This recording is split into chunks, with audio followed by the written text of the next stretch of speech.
Hello, Gothamites. I am your host, the Gotham Knight, and hope you guys have a great day out in Gotham City right now and enjoying your coffee. I know I got mine right here, and I wanted to go ahead and cover some of the bit of news that was coming out from Comic Con at Home, the 2021 version, and what we got from the DC panel, mainly the one that was from I Am Batman, uh, with the writer John Riley.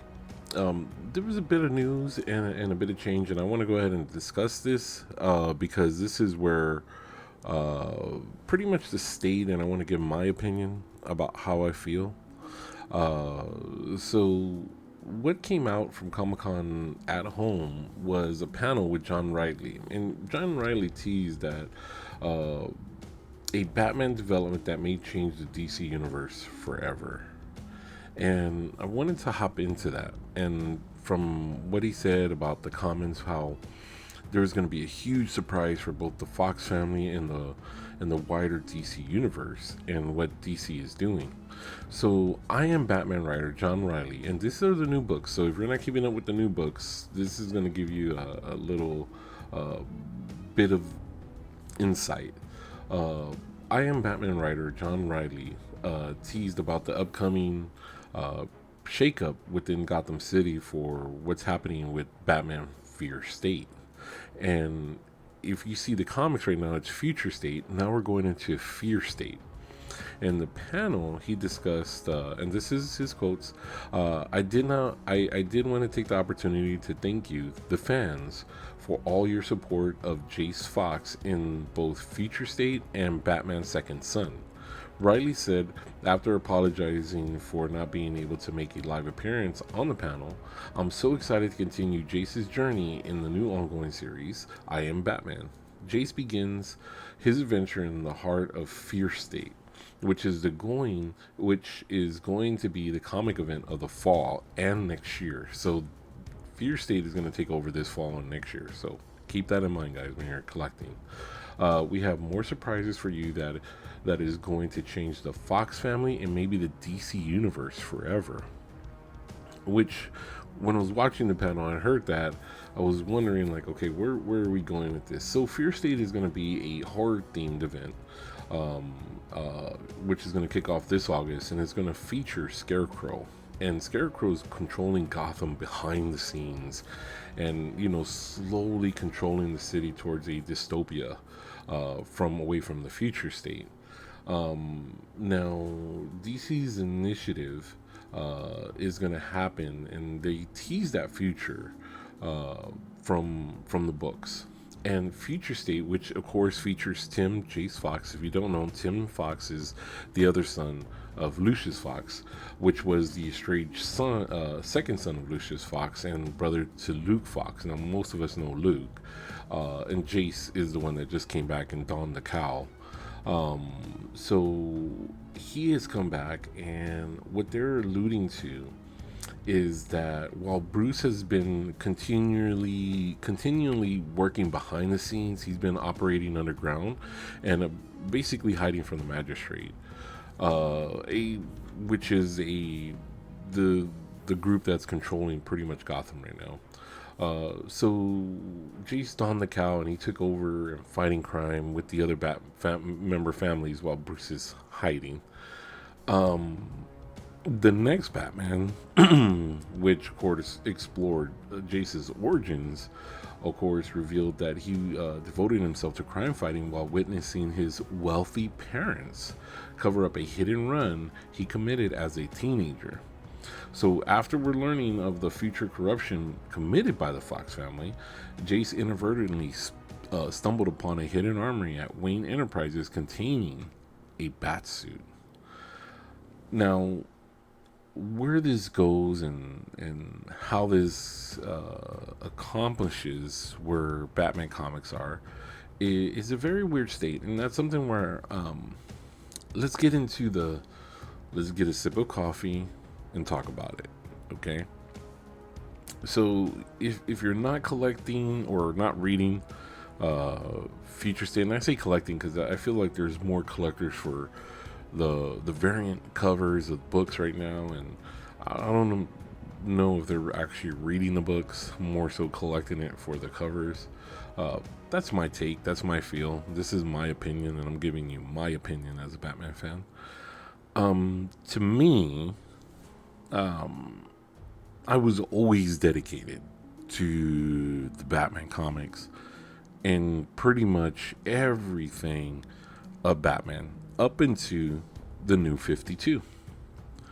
So the New 52 happened, and I believe this kicked off in 2011. And DC were now relaunching everything, and they're doing number ones for this, number ones for that. It was kind of, to me, a slap in the face as a longtime comic book collector, because my generation, and I'm giving you my take, I'm a Generation X. My take was I had to go back and get these books to see what happened in this story. So when they were writing stories, I was like, oh man, I gotta go back to issue 352 or 251 or 250, or I had to go back to see where we were at. And I love that. I love that feeling as a collector, that I had to go back and collect these stories. And I did. I went back and I collected as far back as I could, from 40s, 50s, the 60s, the 70s, the 80s mostly, and to find out this rich history of Batman. So in 2011, when they were launching the New 52, I was angry. I felt very a big slap in the face. Here's the other side of it. They just hired Scott Snyder from Marvel, I think in 2008 or 9. Might have been 2009. And I liked his writing what he was doing at Marvel, and he came over and started doing stuff for Robin, and then of course took over Batman series with my buddy Greg Capullo. And I thought, wow, this is really cool. I didn't want to like it, the act of the business, not the comic.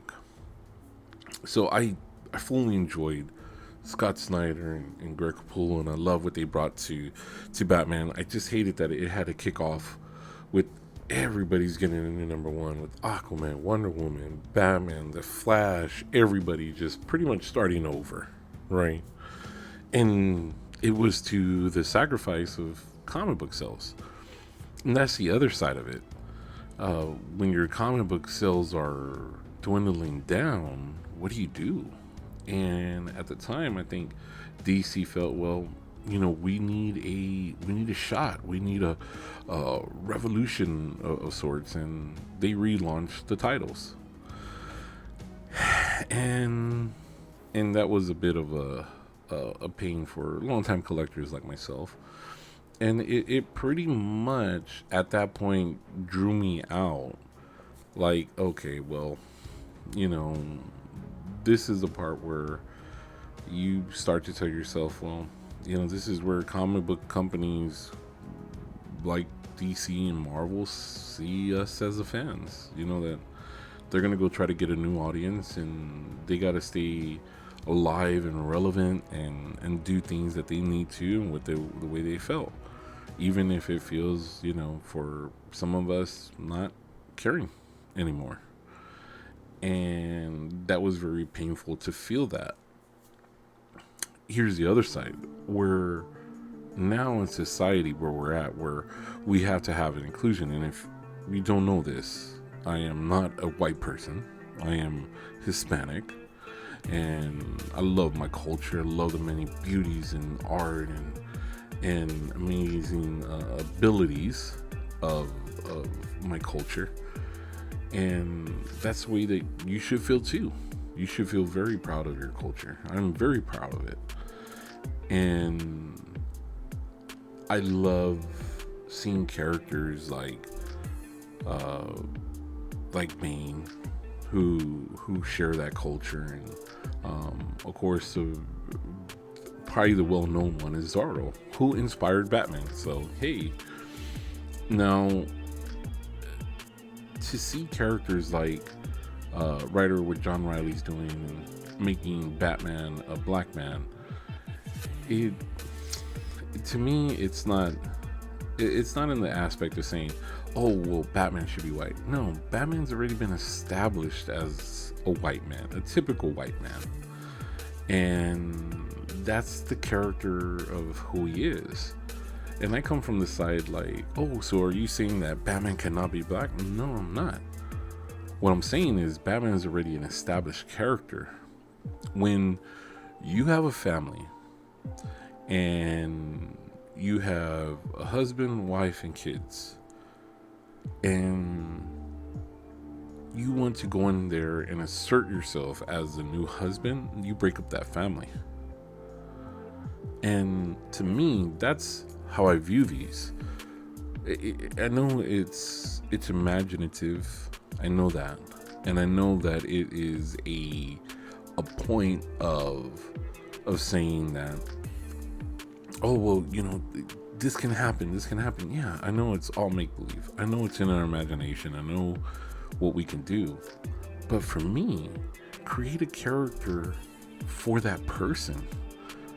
Whether they're white, black, Asian, Brazilian, whatever you want to be, create a character for that person. And here's the thing, guys, why we're not seeing that in Marvel and DC is because here's the other side of the coin. Creators are not being taken care of when it comes to creating new characters for these companies. So why am I going to give DC one of the greatest characters that would probably grace these pages if I'm not going to get anything for it, really? Yeah, I'll get some royalties here and there, but when it goes to making billions at the box office and I'm still getting $500 check, $1,000 check while you're making billions off of my creation, it doesn't sit well with creators. And that's why we're at the state in the in-between where we're at, where now it's like, okay, well, use Batman, change him up, do this, do that. It's because it's a catch-22. Companies like Marvel and DC are not going to take care of you for creating a new character for them or a new aspect. And if you do, they're getting creators that are probably not well-known artists. They're giving them a shot to take this on and say, hey, do this.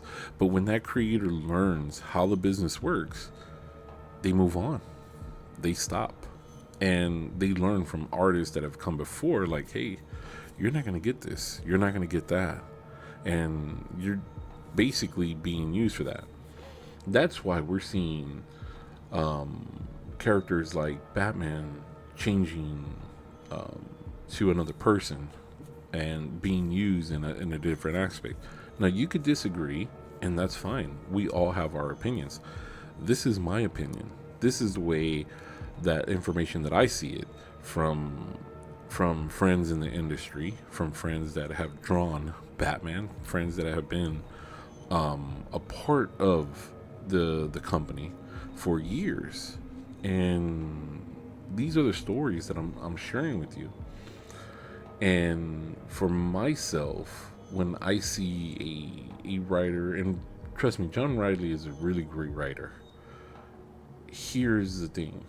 I'd rather have John create a character that he would have seen fit in the Batman universe, rather than having to change Batman for a new universe.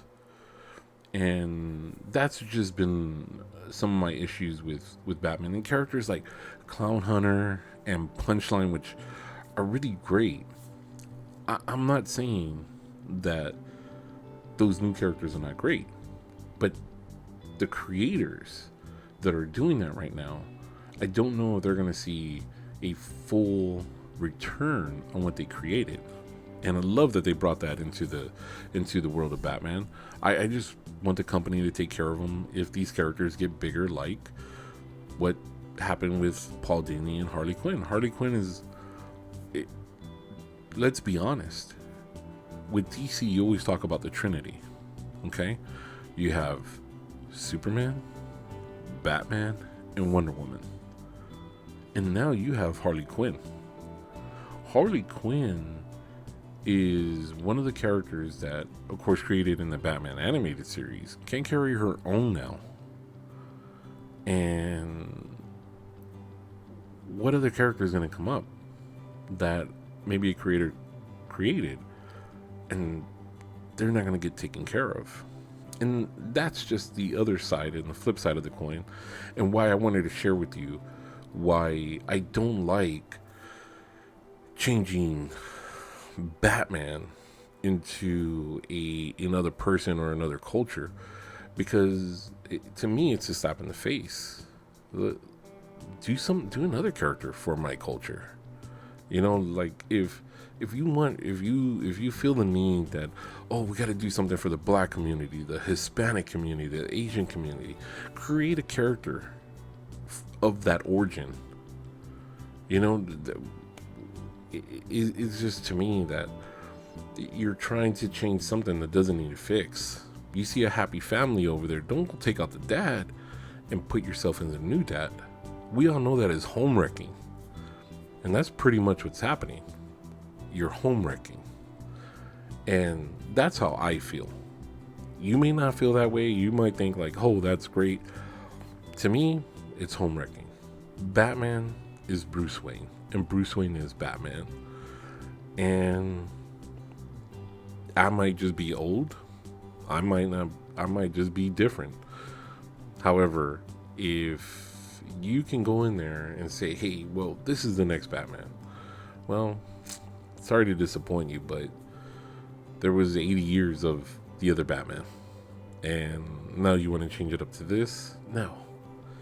Create a new character. Create someone that can come along and define that person.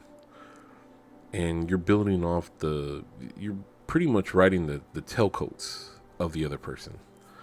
And that's pretty much how I feel. The stories have been really well. I will say that. The stories have been really well. And I will continue to read them. Why? Because I'm a Batman fan.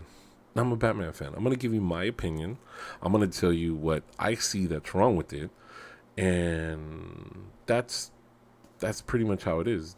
DC is not going to listen. They're going to keep doing their own thing. They're going to keep doing what they do. And that's fine. That's fine. Let them try to find a way to try to keep Batman in existence. And they're going to have their up and downs. And this is part of a marriage. You know, not every marriage is perfect. You got to work at it, right? And there's going to be good times and there are going to be bad times. And, well, here we are, right? So it's a marriage. We're going to go through these times, and, you know, we'll see when Bruce Wayne comes back. But that's my opinion. You could definitely feel different from my opinion, and I support you totally. So, all right, guys, I am the Gotham Knight. I'm going to go ahead and get out of here. And don't forget to like and subscribe and tell your friends about us. And you guys have a wonderful day. Take care.